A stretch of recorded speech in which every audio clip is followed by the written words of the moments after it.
नमस्कार, मैं जितेंद्र चतुर्वेदी। सबसे पहले तो आप सभी से आग्रह रहेगा कि अगर आप मतांतर से नहीं जुड़े हैं तो जुड़िए, वीडियो को लाइक कीजिए और साझा करना मत भूलिए। बात संजय सिंह की करेंगे और यह भी कि ये जो अरविंद केजरीवाल का दर्द फूटा अपने चारों सहयोगियों को लेकर, उसमें संजय सिंह का भी नाम शुमार था, तो आखिर उसकी क्या वजह रही। और फिर ये भी कि ये क्यों कहा जा रहा है कि ये जो रात है वो न सिर्फ संजय सिंह बल्कि अरविंद केजरीवाल के लिए भी बहुत भारी गुजरने वाली है। और दरअसल यहीं से हम लोग बातचीत का सिलसिला शुरू करते हैं।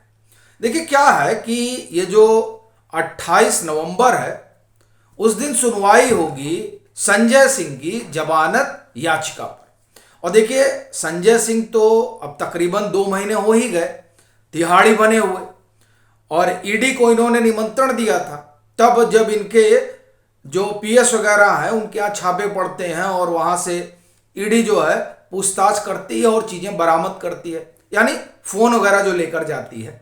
तो उसके बाद से संजय सिंह ने बड़ी प्रेस कॉन्फ्रेंस की और कहा कि हमको बुलाना चाहिए था, अरे जो पूछना है हमसे पूछिए, हमारे सहयोगियों को परेशान कर रहे हैं। और इस तरीके की कई प्रेस कॉन्फ्रेंस संजय सिंह कर चुके। मसलन एक बार ये उन्होंने प्रेस कॉन्फ्रेंस की और जिसमें उन्होंने ईडी को ही धमकाया और कहा कि हमने तो नोटिस भेज दिया है और ये कैसे जो है मेरा नाम डाल सकते हैं चार्जशीट में। तो ये तमाम चीजें जो है वो संजय सिंह करते रहे और इसके जरिए वो ये बताने और जताने की कोशिश करते रहे कि हम तो डरते नहीं हैं। अच्छा, इसी बात को अरविंद केजरीवाल ने आगे भी बढ़ाया था कि देखिए ईडी से सब डर जाता है, लेकिन संजय सिंह ने तो ईडी का ही गीला पीला कर दिया।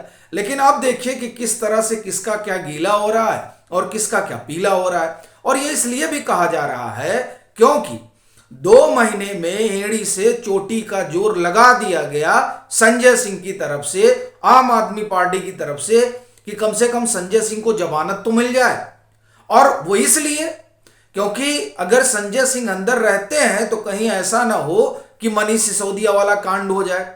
मनीष सिसोदिया ने तो कह दिया था साहब, कैबिनेट का अप्रूवल था, तो ऐसे ही कहीं संजय सिंह ये ना कह दें कि 2 कर चुके। उनसे ईडी ने पूछा कि ये जो 2 करोड़ रुपए आए वो अपने पास रखे कि पार्टी फंड में भी गए। तो अब ये भी डर है कि जैसे इन्होंने कहा कि कैबिनेट का अप्रूवल था मनीष सिसोदिया ने, वैसे कहीं संजय सिंह ये ना कह दें कि हम अपने लिए थोड़े पैसा ले रहे थे, हम तो पार्टी के लिए ले रहे थे। और पार्टी को ईडी पहले से एक्यूज बनाने के लिए सोच रही है और इसी बाबत वो अरविंद केजरीवाल से पूछताछ भी करना चाहती है। मामला दिल्ली के शराब घोटाले का भी है, लेकिन उसमें जो बेनिफिशियरी नजर आ रही है वो आप है।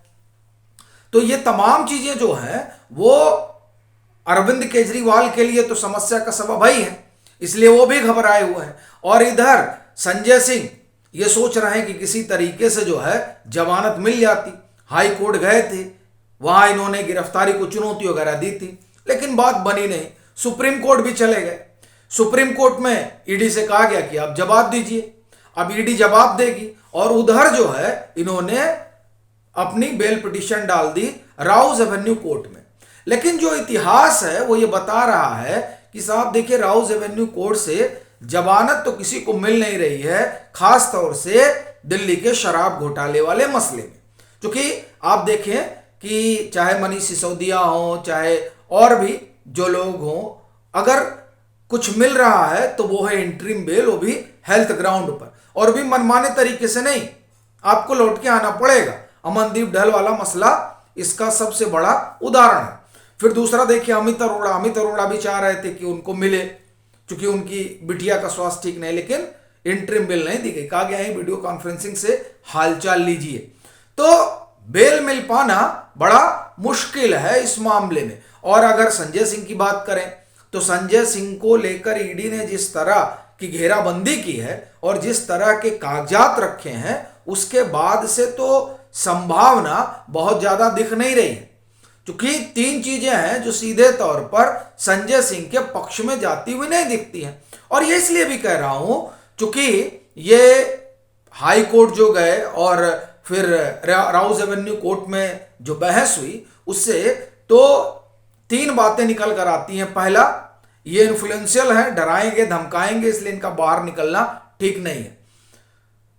और दूसरी चीज ये कि साहब इनकी तो सीधी भूमिका देखी जा रही है, क्योंकि ईडी कह रही है कि हमारे पास कई ऐसे दस्तावेज हैं और उन दस्तावेजों में जो इनके जो पीएस वगैरह हैं वो जिस तरह से कंपनी में हिस्सेदार बन जाते हैं वो जाहिर तौर पर किसी के भी कान खड़ा कर देने वाला है। और फिर ये 2 करोड़ वाला किस्सा तो दिनेश अरोड़ा कर हमने ही भेजा था। तो ये जो 3-4 चीजें हैं वो दरअसल संजय सिंह के लिहाज से बहुत ठीक नहीं दिखाई देती। और जाहिर सी बात है, अगर संजय सिंह के लिहाज से ठीक नहीं है और पीछे का जो इतिहास रहा है दिल्ली के शराब घोटाले में जिसमें बेल किसी को मिली नहीं, और आप देखिए एक नजीर तो बन गई मनीष सिसोदिया की याचिका खारिज होना, तो इस लिहाज से अगर आप देखें तो राहत तो बड़ी मुश्किल है। और अगर राहत बड़ी मुश्किल है तो अरविंद केजरीवाल की राह भी बहुत कठिन है। भले ही ये समस्या और संकट संजय सिंह का हो, लेकिन डर जो है वो केजरीवाल में भी कम नहीं है। न मालूम क्या करेंगे संजय सिंह, भाई भेद कहीं खुल जाए कौन रहेगा वहां। क्योंकि आप देखिए कि जैसे मनीष सिसोदिया को जब ईडी, या मुझे लगता है पहले सीबीआई ले गई थी, उसके बाद में ईडी गई है, लेकिन जैसे ही जांच एजेंसियां उनको लेकर जाती हैं वो तुरंत फुरत जो है सुप्रीम कोर्ट जाते हैं। लेकिन अब देखिए संजय सिंह ने वो गलती नहीं की, क्योंकि सुप्रीम कोर्ट ने वापस कर दिया था मनीष सिसोदिया को कि नहीं आप जाइए, पहले जो चल रहा है जो प्रोसेस है उससे आइए। संजय सिंह ने इस बात में होशियारी दिखाई, वो तुरंत प्रोसेस में आ गए, वो हाई कोर्ट गए, सुप्रीम कोर्ट गए। हालांकि रेगुलर बेल के लिए तो उनको शुरुआत निचली अदालत से ही करना पड़ेगा, तो यहां वो आ गए हैं। लेकिन क्या उनके लिए मुमकिन होगा, ये सोच सोच कर सांस अटकी होगी संजय सिंह की भी और अरविंद केजरीवाल की भी। देखिए एक तो यह है कि बाहर निकलते हैं या नहीं निकलते हैं, दूसरा बड़ी चीज है कि अगर ये बेल याचिका पर सुनवाई हो रही है, याचिका खारिज हो जाती है, तो ये अरविंद केजरीवाल की जो राजनीति है उस पर बहुत भारी आप ये कहें कि तमाचा होगा। वैसे भी जिस तरह से मनीष सिसोदिया की जमानत याचिका खारिज हुई उसके बाद से तमाम तरह के अभियान चलाए गए, लेकिन उस अभियान से वो जो एक परसेप्शन बना है उसको आप नहीं मिटा सकते।